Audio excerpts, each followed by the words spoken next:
Good afternoon. My name is Jim Conlan, and welcome to this edition of our Cult Classic documentary series, where we look at classic TV series throughout the 70s, 80s, 90s, and the noughties. So whether it was a 70s Western show, well, maybe it was an 80s police detective show, maybe it was a 90s rom-com, maybe it was a noughties futuristic sort of thriller. Whatever the genre, we look at it. And I suppose in 2021, we launched season 1 of the 18 Good Guys, Bad Guys documentary, which went down to much acclaim, much success. We had over 18 episodes, and such was the hype and demand for. We're back now with a season 2.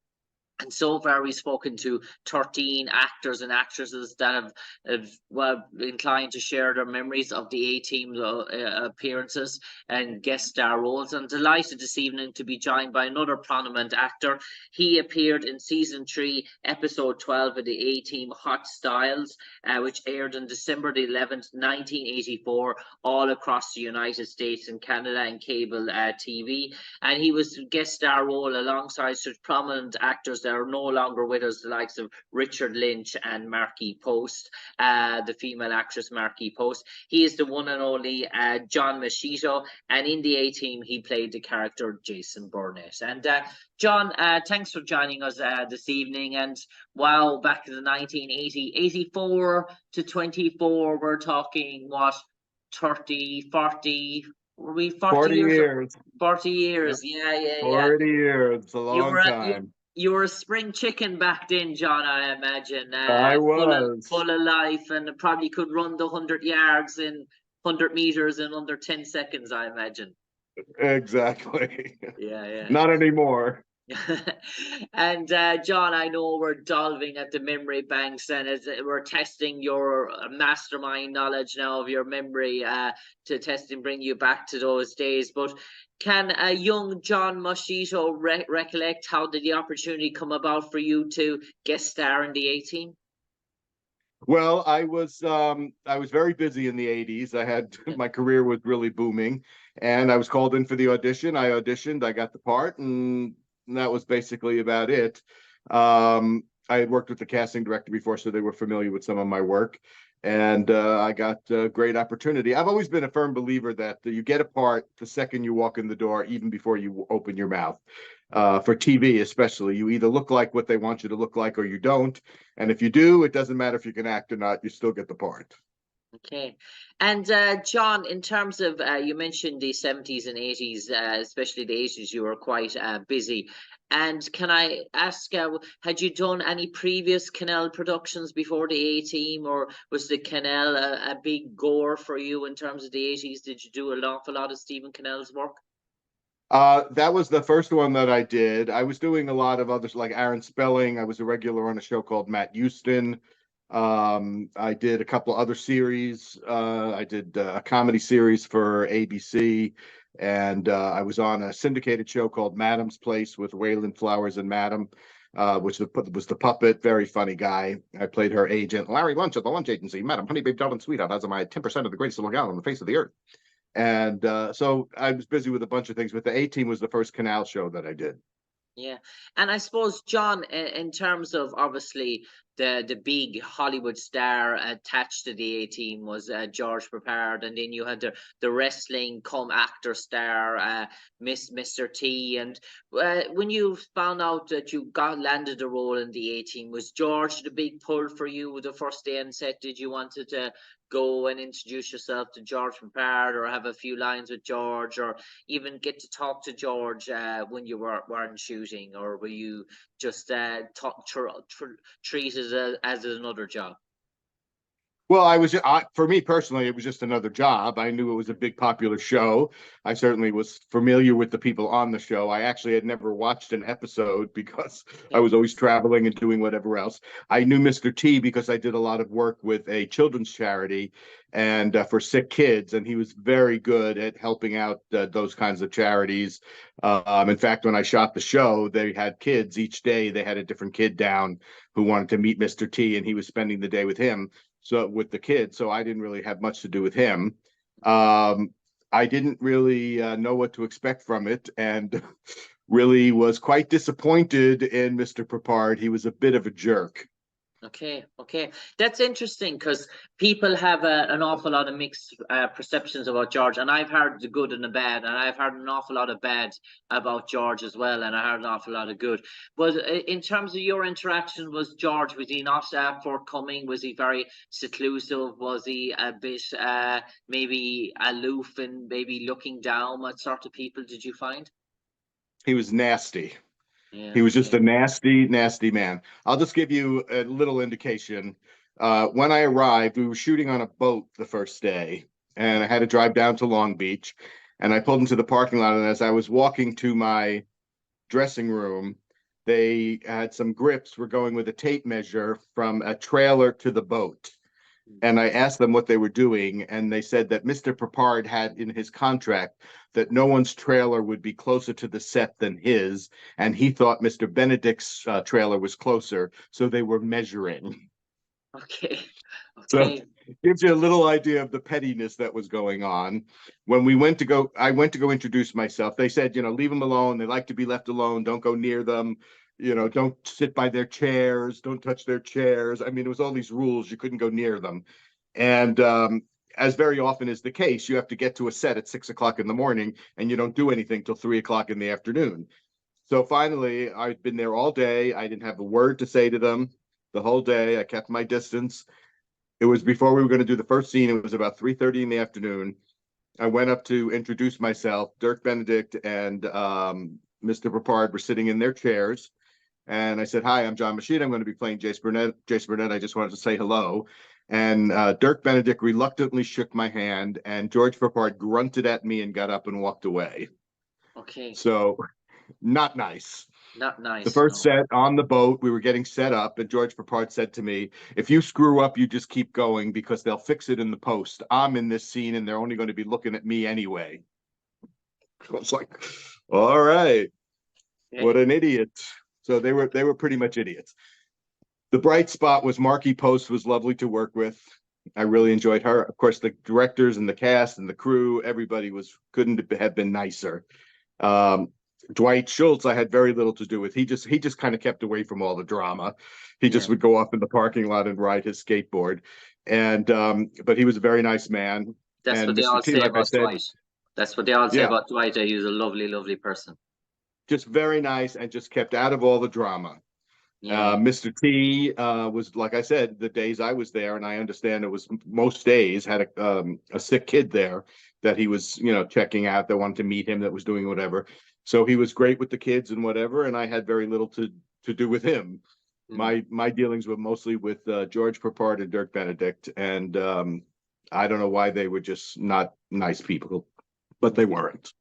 But they say about Dirk that he was a bit of he played this charismatic character on screen, this sort of playboy type character. But once the camera starts shooting, he was quite reserved, quite shy, quite kept to him sort of self, and obviously he had health problems at the time, and he was that way towards everyone. They say that he wasn't very kept towards himself, very quiet, sort of reserved type of a man. But obviously what we've heard people about George was that maybe the ego was sometimes it was very thorough and very forthcoming. And would you sort of sense that maybe that the miscomings were more with George than Dirk, or did you feel Dirk showed you an awful lot of distaste as well?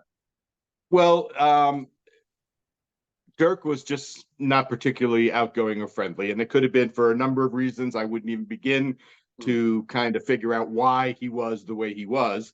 He just was not very forthcoming, and just kind of, like they say, you said, other people said, kept to himself and kept out of the picture, didn't want to have anything to do with anybody.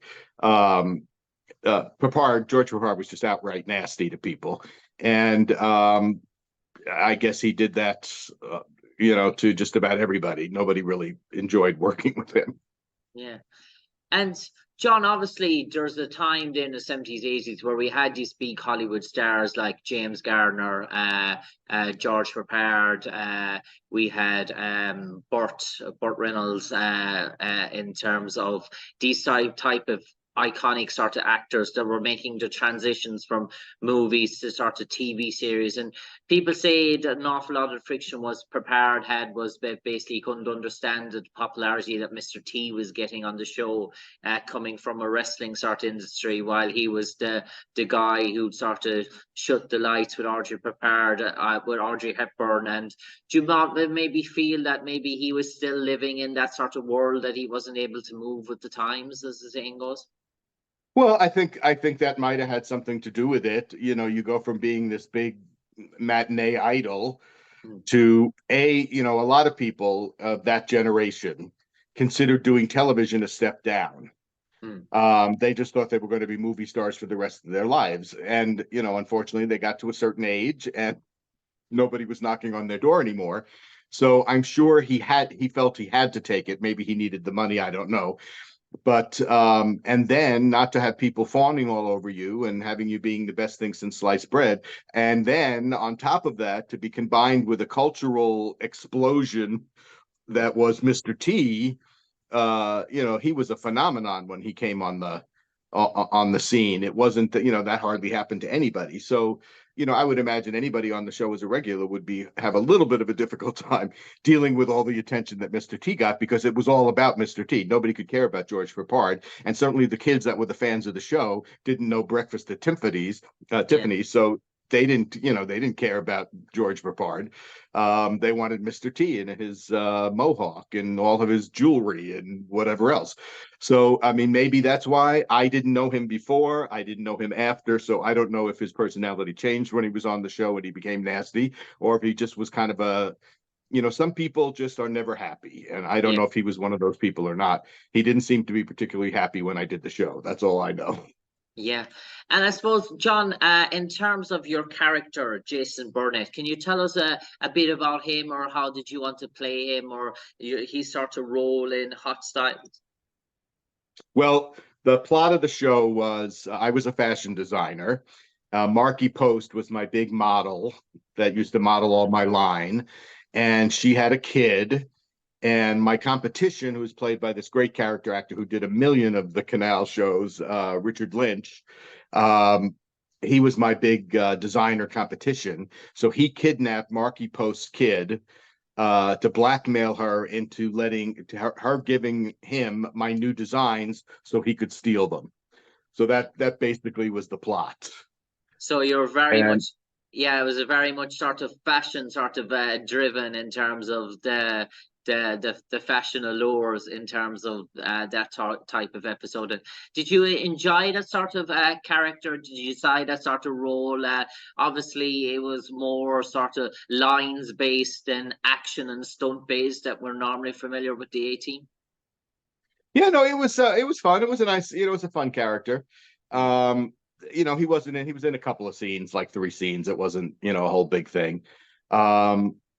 But it was fun to play and to be on the set and to get to say, I mean, it was such a big hit at the time. It was, people were, found out, oh, I did a guest star role on the A-Team. Everybody was like, ooh, you are on the A-Team, Yeah. So that was a big thing for other people. It wasn't so much a big thing for me. I mean, I knew it was a popular show and I was happy to do it. And playing the part was fun. It was good. It's just doing those kind of shows has never been my favorite, because you do a lot of sitting around and doing nothing. Like I said, you get there at 6 o'clock in the morning, you don't do anything till 3:30 in the afternoon, or 2 o'clock or 5 o'clock or 7 o'clock, and then you're back the next day, doing it all over again. So I'd much rather do something where you're like a sitcom, where you're just doing it from start to finish, or something like that. And how were those sort of days passed? Did you stay in your trailer, or did you go out and watch some of the various stunts that were going on and get to see the stunts team and the stunt doubles up close and watch those guys at work in terms of how they were shooting all the stunts? Or did you start to say, I'm going to stay here in my trailer, wait till I'm called, wait for the sort of lines? Or how did you sort of spend your time waiting around the set of the A-Team? Well, it was a mixture of everything that you just mentioned. I would go, it's always, every set is run a little differently. So you like to get the feel for how everybody works together and what the attitude on the set is. So I would always come out and watch a few scenes being filmed just to kind of get a feel on how everybody was working. They didn't do any real big special effects while I was there. I have done other shows where there were stunts where, they're going to, roll a car and blow it up and do all that. And I certainly would watch that kind of stuff. It was very interesting. And they did have some effects in this episode, but just not when I was there. So I didn't see that. So I did watch, some of the stuff and some of the scenes just to get a feel for it. I did spend a lot of time sitting in my trailer. And then it was by the water. So I would just go sit and watch the boats and read a book and just kill the time. And you mentioned there you struck a bit of a bond with Marky Post, so unfortunately he's no longer with us as well. And was that a sort of connection that stayed on after the A-Team, or did you get to work with each other again afterwards? We didn't work together again, and we didn't really stay connected, although our paths did cross a couple of times over the years. She was just very sweet. She was really nice. And as a matter of fact, we were sitting in the makeup room on the second morning, and she was in the far chair, and then I was to her left. And then Dirk Benedict came in and he sat to my left and started talking to her like we were in the middle of a conversation. He just like interrupted the conversation and started talking like I wasn't even in the room. And she said something to him to the effect of, "Excuse me, we were in the middle of something. You're welcome to join our conversation, but you got to acknowledge that there's people sitting here," or something like that. So that was very nice of her because she certainly didn't have to do that. I don't know, it was not a pleasant set, with those two, especially with Mr. Peppard. He just was just not fun. Mm-hmm.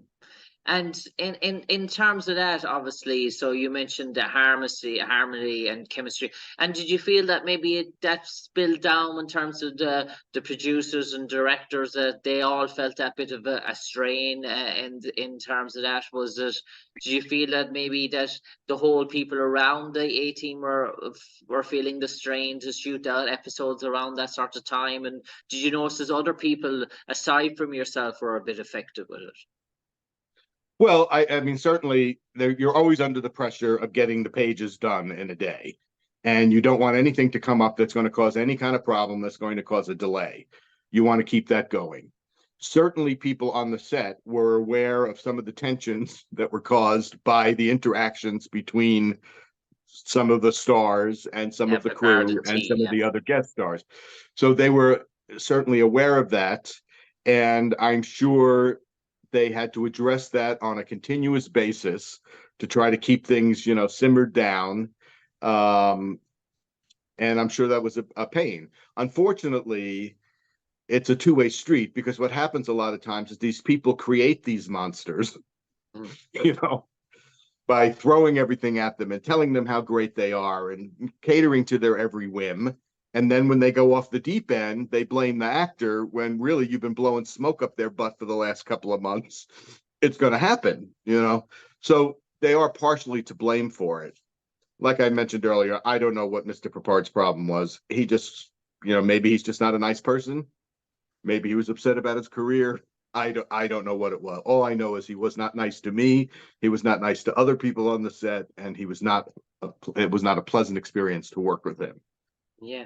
And I suppose, John, taking on to a much more pleasant time in your life, the current day, John Moschitta, and the current environment for you. What's life like in the world of John Moschitta today? Are you kept busy? Are you kept active? And what is life like for John Moschitta living in sunny California? Well, currently, it's kind of nice. I'm semi-retired, so if someone wants to hire me, they'll call me and hire me. I don't really go out and pursue a lot of things. Of course, it got very slow with COVID and whatever, and it's slowly coming back. I do a bunch of voiceovers for cartoons. We're just getting ready to do another batch of stuff for Transformers. I'm a Transformer cartoon. I've been on several different versions of that. And so that stuff keeps me busy. I just completed a movie that's going to be coming out shortly. So, I'm not working 24 hours a day, but I'm luckily I have managed to keep busy for the last 50 years, so I can't complain. No, And I suppose, John, just to wrap up this, we're going to ask you now. We asked this to everyone, so please feel free to speak openly about this. So, John Moschitta, if you to summarize your own experience on the A Team, appearing on season 3, episode 12, Hot Styles, which aired on December 11th, 1984. If you could summarize that in 2 sentences, what would you like those 2 sentences to read? The 2 sentences would be, I enjoyed working with Marky Post on the show. The cast and crew was wonderful, and the stars of the show were not as welcoming as I would hope they might have been. Okay. On that note, John Moschitta, thanks for joining us today to share your experiences playing Jason Burnett on season 3, episode 12, Hot Styles, which aired on December 11th, 1984. For me, Jim Conlan, all that's left to say to you is, from me, Jim Conlan, to you, John Moschitta, stay safe, take care, and God bless, sir. Okay, thank you, Jim. Thanks, John. Take care. Thanks for being so honest. You're welcome. Thank you.